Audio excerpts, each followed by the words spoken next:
আমি যখন নেমেছিলাম আপনার বাচ্চাদের হাতে যখন বই খাতা পেন খাতা তুলে দিচ্ছিলাম, তৃণমূলের এক নেতাও বাইক নিয়ে গেল, আমাদের ছেলেরা তো সাইড দিয়ে দিল।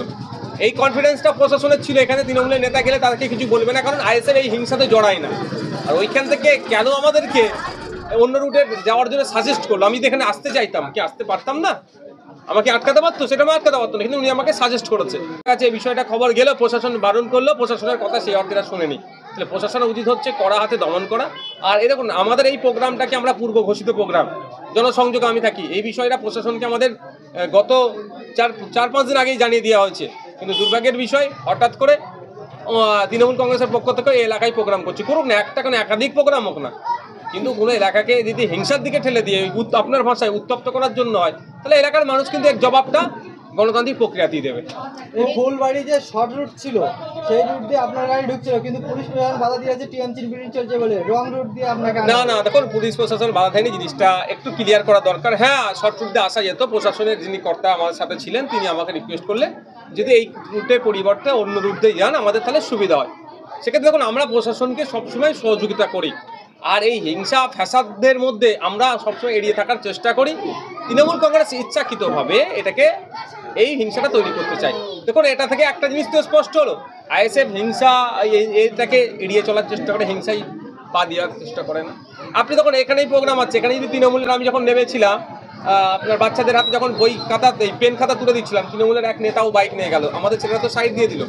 এই কনফিডেন্সটা প্রশাসনের ছিল, এখানে তৃণমূলের নেতা গেলে তাদেরকে কিছু বলবে না, কারণ আইএসএফ এই হিংসাতে জড়ায় না। আর ওইখান থেকে কেন আমাদেরকে অন্য রুটে যাওয়ার জন্য সাজেস্ট করলো? আমি তো এখানে আসতে চাইতাম, কি আসতে পারতাম না? আমাকে আটকাতে পারতো, সেটা আমি আটকাতে পারতো না, কিন্তু উনি আমাকে সাজেস্ট করেছে। সাজেস্ট করার কারণ কি, নিশ্চিতভাবে এটা আমার বলতে অবকাশ রাখে না যে তৃণমূল তাহলে হিংসাকে কেমনভাবে আঁকড়ে ধরে রাখে।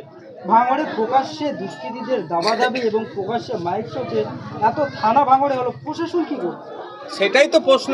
আমি তো মমতা ব্যানার্জি মহাশয়কে বলেছিলাম পাড়ায় পাড়ায় থানা করে দিন, ল অ্যান্ড অর্ডার যদি ঠিকঠাক থাকে। কিন্তু দুর্ভাগ্যের বিষয় যে মেলাতে গিয়ে সেখানে তোলাবাজি হচ্ছে, জুয়া খেলছে, সেখানে প্রশাসন গিয়ে আটকাতে গেলে আবার সেই প্রশাসনকে মারছে। ভাবতে অবাক লাগছে।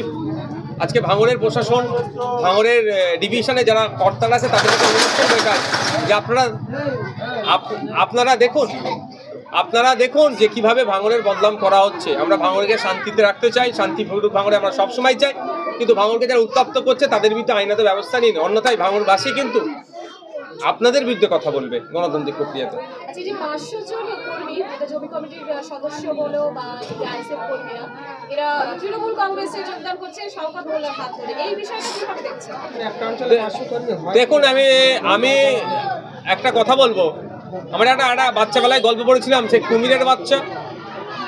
একটা বাচ্চাকে একাধিকবার দেখানো হচ্ছে, এটা হচ্ছে 500 জন কর্মী কতটা জায়গা লাগে যিনি বলছেন, তার কি এই সম্বন্ধে কোনো জ্ঞান আছে? একজন ব্যক্তি দাঁড়াতে গেলে কতটা জায়গা লাগে, একজন বসলে কত স্কোয়ার ফিট জায়গা লাগে, 500 জন থাকলে তাহলে সেখানে কত স্কোয়ার ফিট জায়গা লাগবে?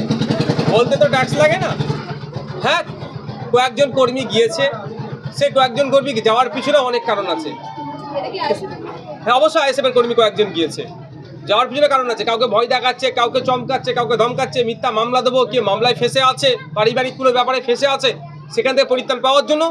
আবার কয়েকজন অন্য জায়গার কথা বলছি গিয়েছে, ভাই দুটো মানুষের মধ্যে জায়গা নিয়ে সমস্যা, সে ভাবছে আমি এই সময় আইএসএফ বলে নিজেকে তৃণমূলের ঝান্ডাটা ধরে নিই, তৃণমূল আমার জায়গাটা উদ্ধার করে দেবে।